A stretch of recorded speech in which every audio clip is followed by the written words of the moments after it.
ফেব্রুয়ারিতে জাতীয় নির্বাচনকে সামনে রেখে জোট গঠন নিয়ে তৎপর রাজনৈতিক দলগুলো। রোববার রাজধানীর সেগুনবাগিচায় ডিআরইউতে গণতান্ত্রিক সংস্কার জোটের ঘোষণা দেন এনসিপি, এবি পার্টি ও রাষ্ট্র সংস্কার আন্দোলনের নেতারা। আমরা ঐক্যবদ্ধ হয়েছি।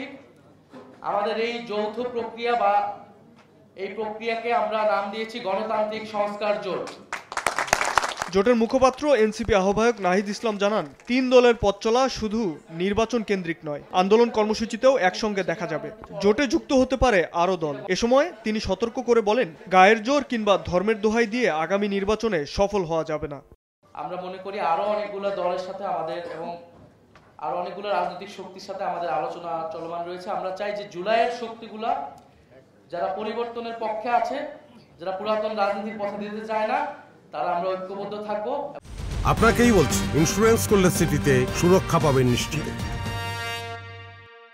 পুরনো রাজনীতির উপর সাধারণ মানুষের মোহ কেটে গেছে দাবি করে জোটের বাকি 2 দল এবি পার্টি ও রাষ্ট্র সংস্কার আন্দোলনের নেতারা বলেন, কাঙ্ক্ষিত বাংলাদেশ গড়ে তুলবে নতুন রাজনৈতিক জোট। এখনো যে কাঠামো চলতেছে, স্বৈরাচারের যে নমুনা আমরা দেখি, আজকেও আক্রান্ত হচ্ছে।